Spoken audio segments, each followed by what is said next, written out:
Hey everyone, welcome to the Church Explained podcast, a conversation to grow your leadership and build your church. Today we've got an amazing guest. We've got Dustin Stradley, the whole way from Florida.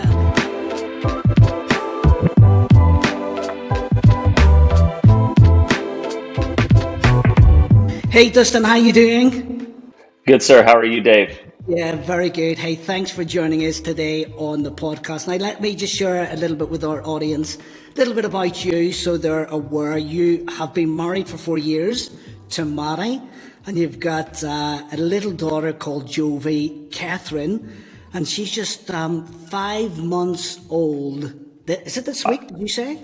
5 months old this week. 5 months old this week. And you've been in ministry, vocational ministry for the last 9 years. Currently, you lead Elevation Church campuses throughout the state of Florida. What a great, Yes, sir. what a great place to be. The Sunshine State. Sunshine State, it is so good to have you with us on the podcast. Nathan, who's normally with us as a host, he's not available today. I think he's got stuck somewhere. I want to say maybe he's got stuck in an elevator or lift, and who knows, he could be anywhere. But he's gonna miss out, because this is going to be a brilliant conversation today, isn't it? Nathan's gonna miss out. We're gonna miss him, but we're gonna have some fun. It's We're an gonna honor to have be some here, fun. Dave. Thanks for having me. It is a pleasure. So, hey, Dustin, come on, tell us a little bit about your story of coming to faith. I know when we spoke offline, you shared a little bit about your story. I'd love just to hear about that, coming to faith, and also your sort of route in the ministry or vocational ministry. It'd be great just to have some feedback and some sharing on that.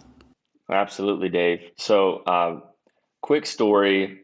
Growing up, Dad took me to church every Wednesday, every Sunday, but I never really connected with church and I never connected with Christians. As I got older, as a teenager, had some bad experiences with Christians and church. Okay. So, like many young people, rebelled against Christianity, decided it wasn't for me, and really didn't believe that God could love someone like me based on the decisions I was making, based on the thoughts that I had.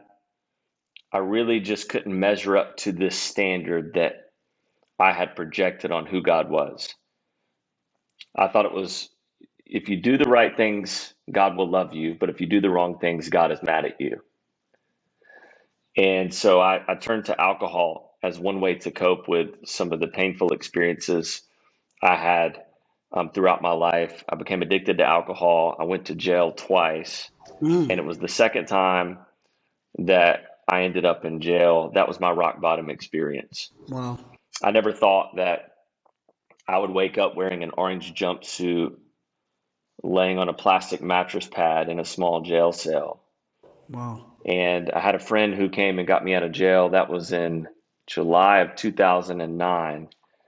And at that point, I wanted to take my life. I didn't really see how I could continue. I saw no way out of this, and I didn't know where to turn.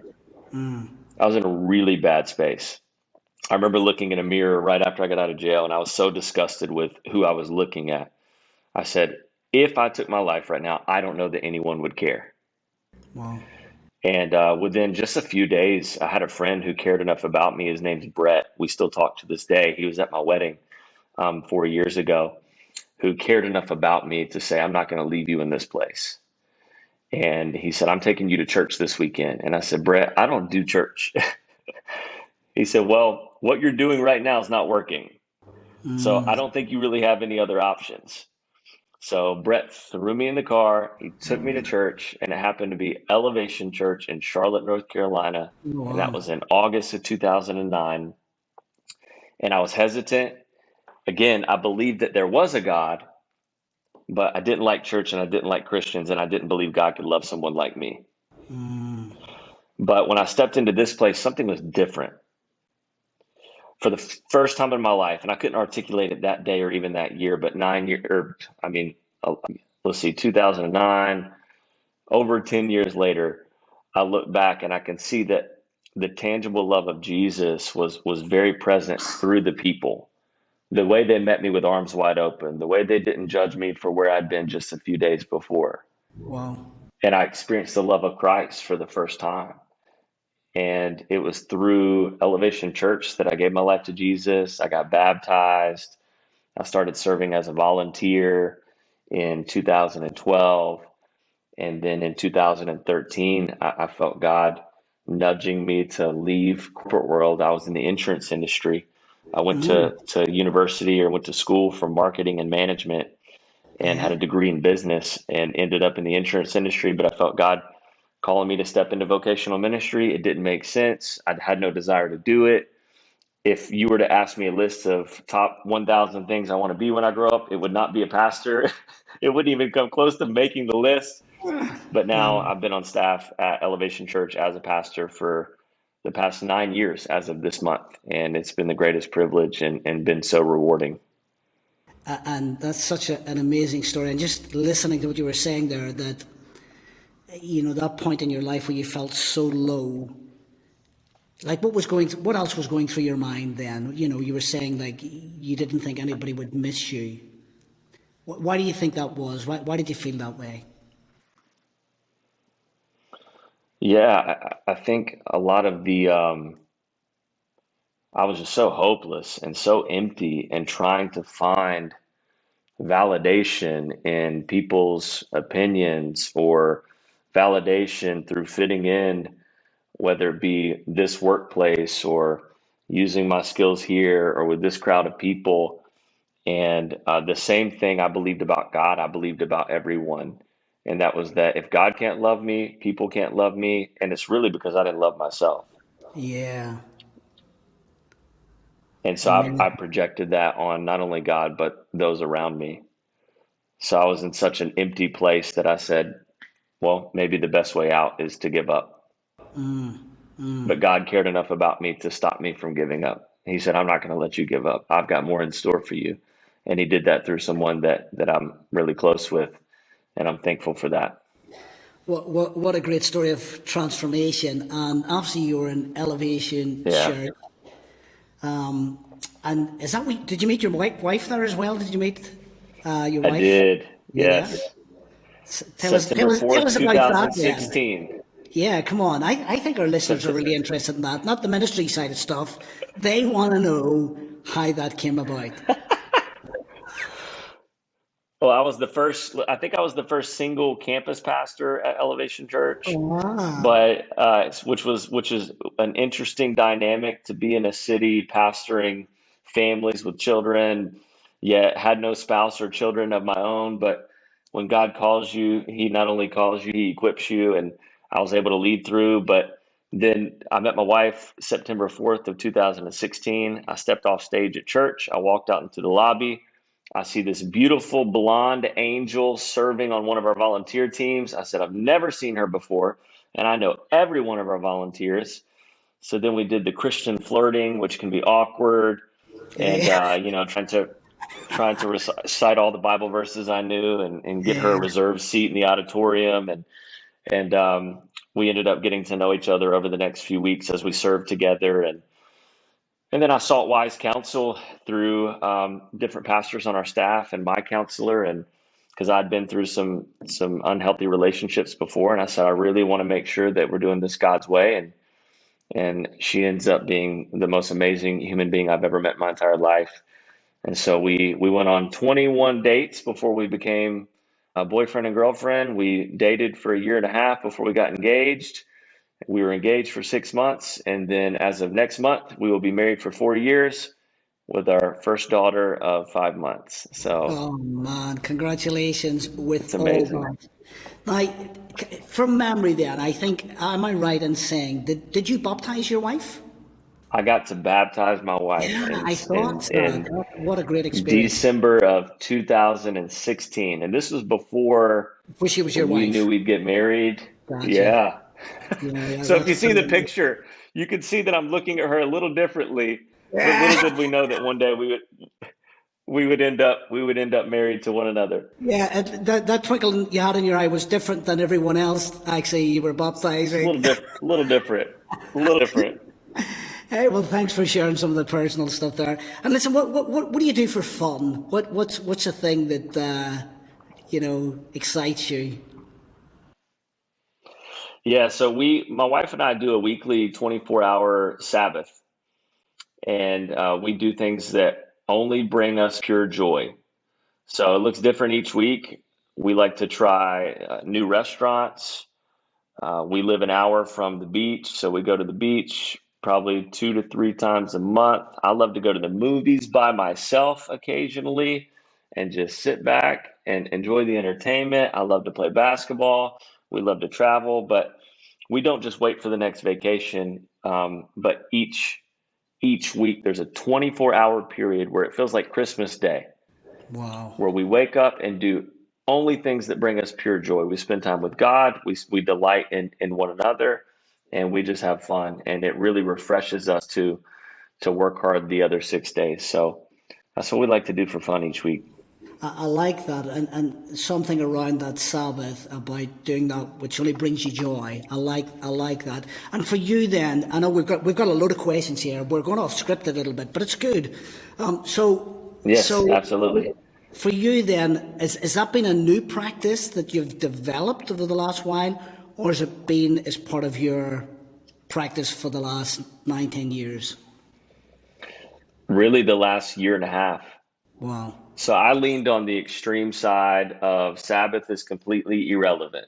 Yeah, yeah, yeah. That's where I was. That's where I was before.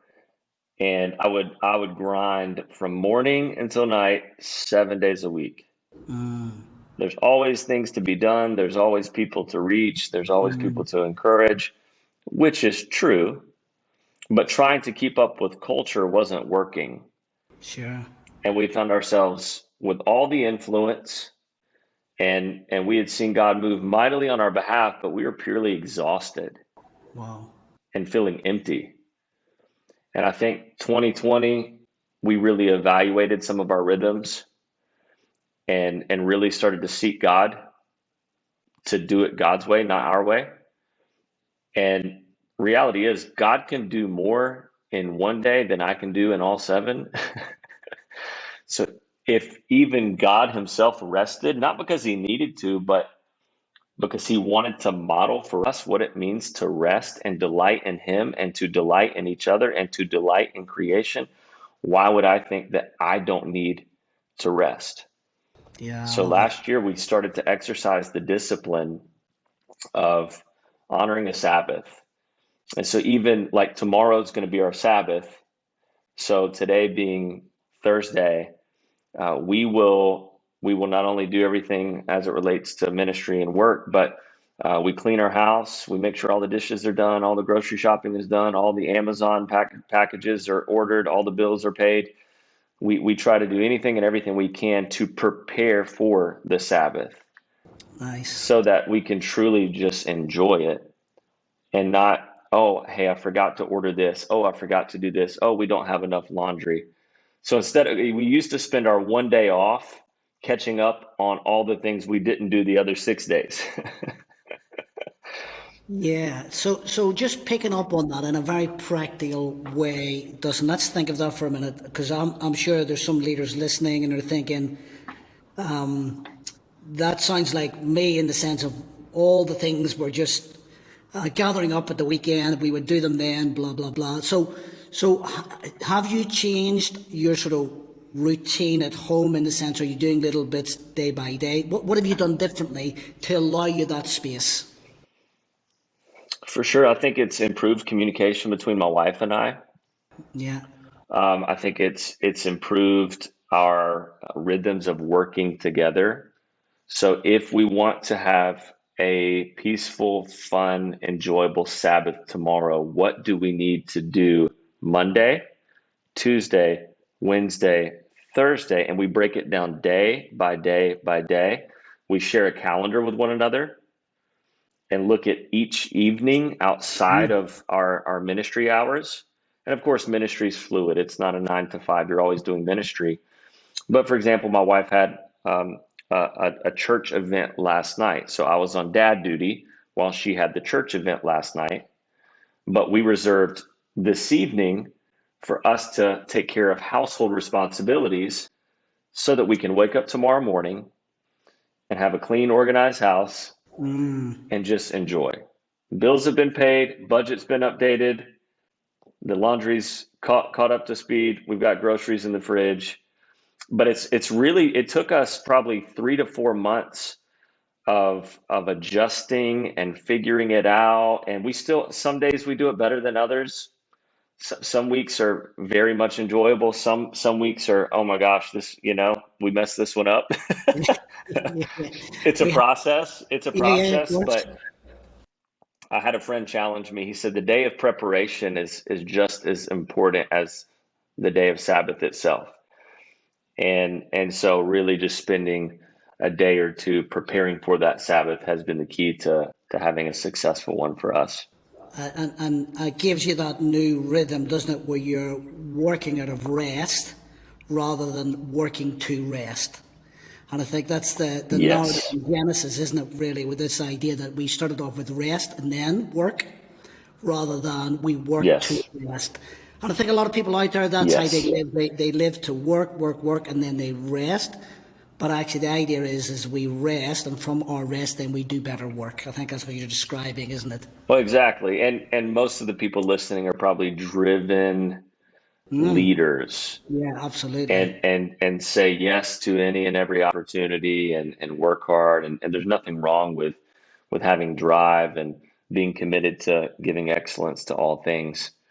But in the end, it's working from rest instead of working, like you said, to rest. And if I can take that one day and that energizes and refreshes me for the other 6, knowing that I'm working out of the overflow of what God's doing in my life instead of only running to Him because I'm exhausted all the time, Yeah, yeah, yeah. Absolutely.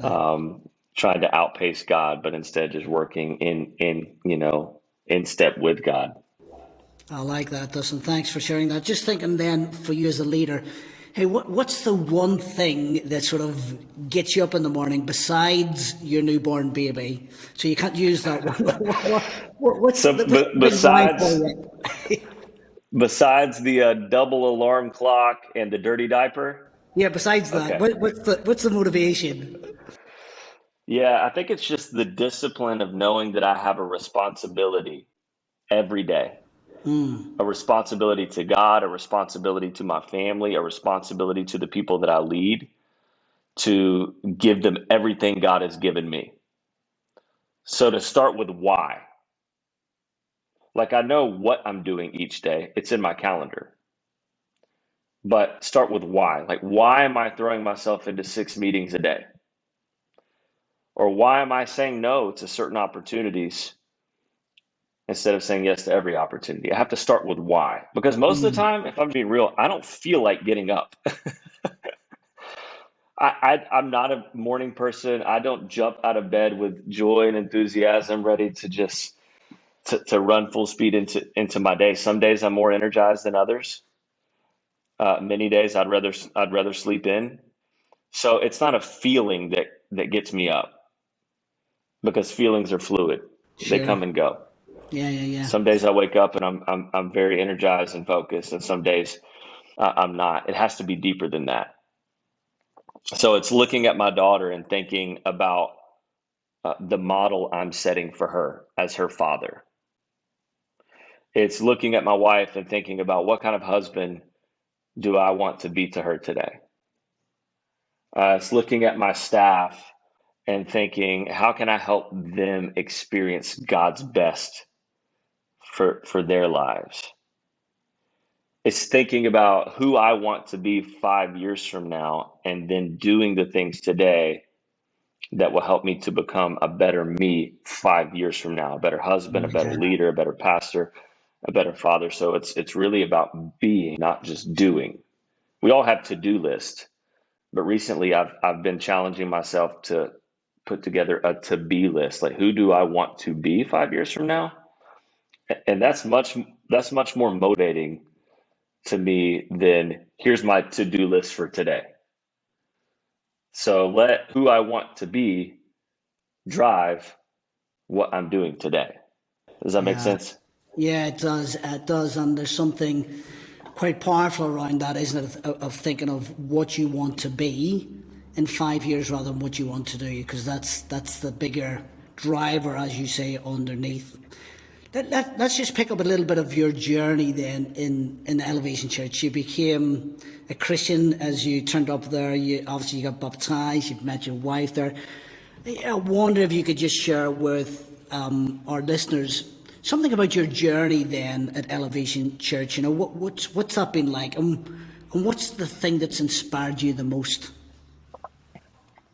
Yeah, for sure. So when I was in the insurance industry for 3.5 years. I was volunteering as a greeter at one of our churches in North Carolina, and a couple of leaders on staff at the church asked me if I'd thought about vocational ministry, and my initial response was, nope. Yeah. Haven't thought about it, don't want to think about it.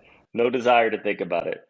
I didn't feel qualified, and it just didn't make sense to me for many different reasons. Financially, it didn't make sense.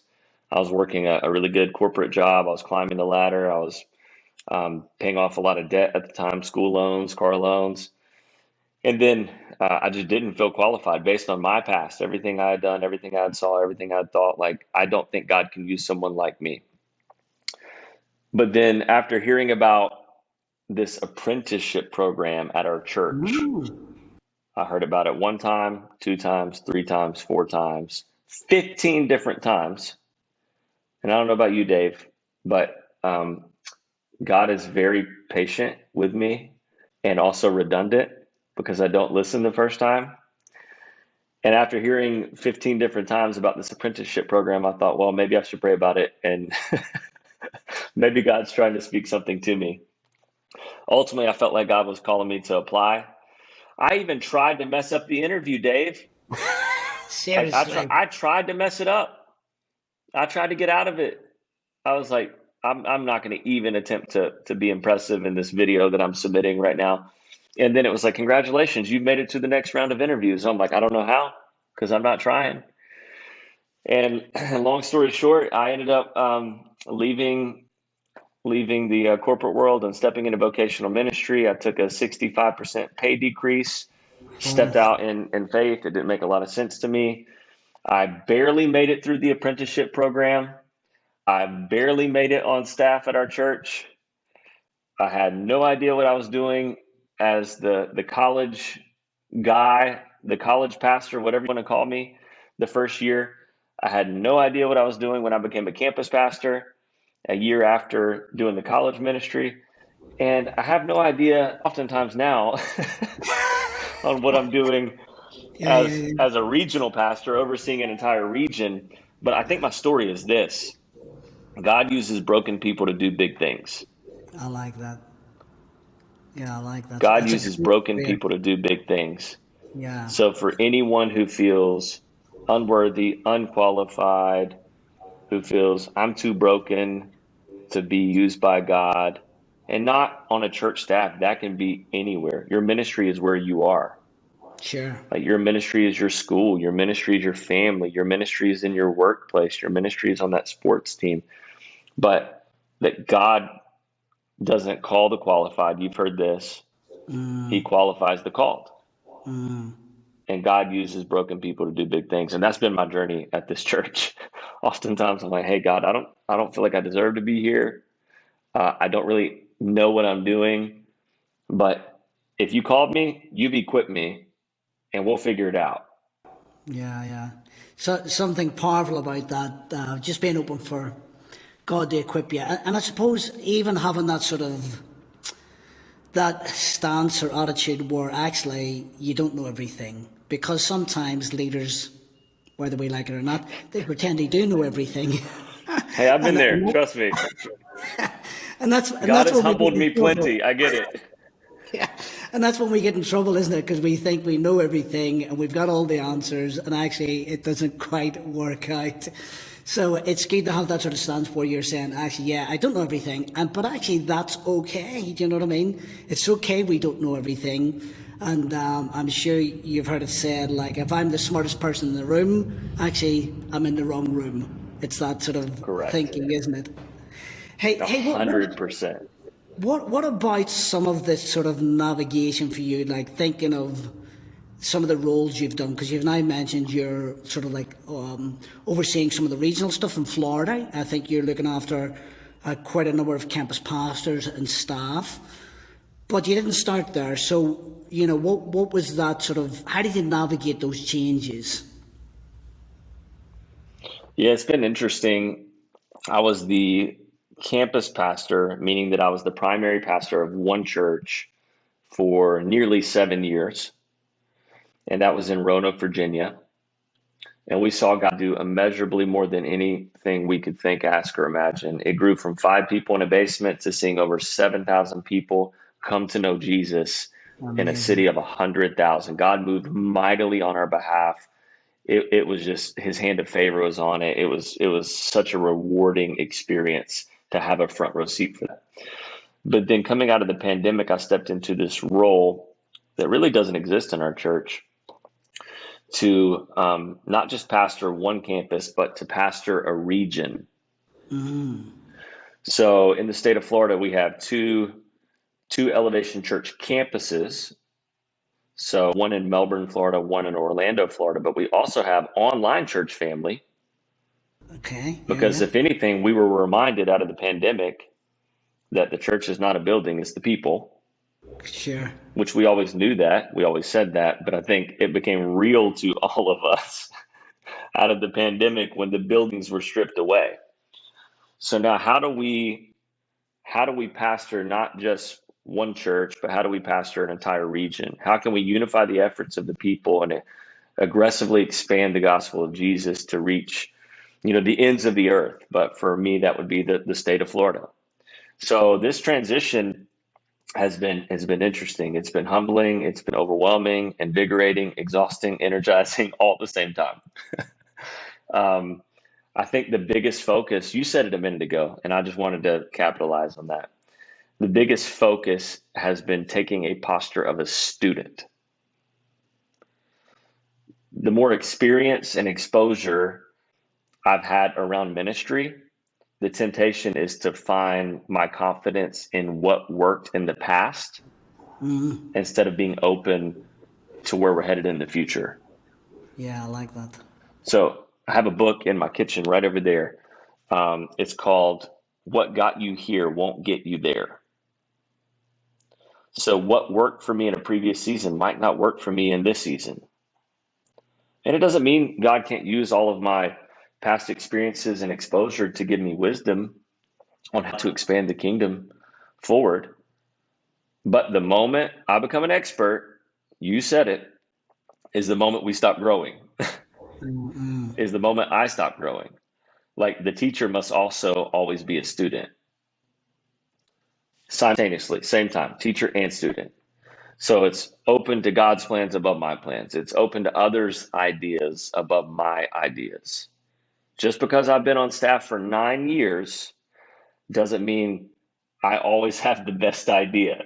As much as I like my ideas being celebrated, if Yeah. I'm just Yeah. being real, what if the guy who's been on staff for a year with fresh perspective and fresh eyes, who's coming from a different industry, who's been living in Orlando his entire life, and I just moved here a year and a half ago?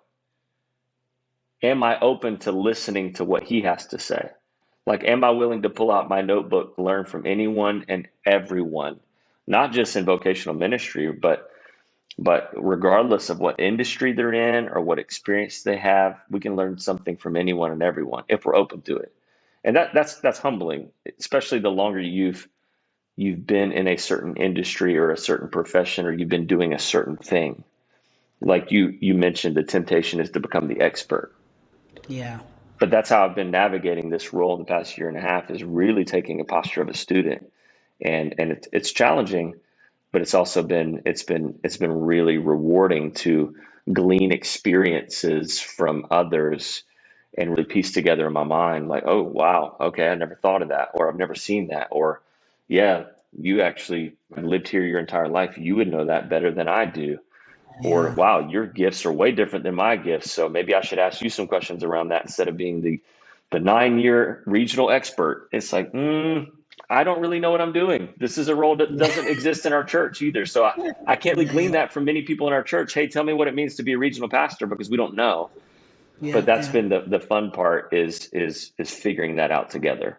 Hey, listen, it has been so good to have you with us the whole way from sunny Florida. Thank you for taking the time early in the morning. It's late in the afternoon for us, but thank you for being with us. Thank you If guys. people want to, if people want to connect with you or find you, how should they do that?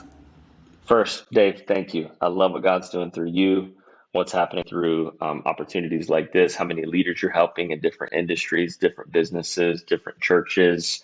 Your ability to network and connect with people is unmatchable. It's Oh, amazing. So thank keep up you. the great work, and we're here to support you, and we're cheering you on every step of the way. Instagram, it's just my full name. Try to make it easy. Dustin Stradley. You can add me on Facebook, Dustin Stradley. Email dustinstradley@gmail.com. Try to keep it consistent, as simple as possible.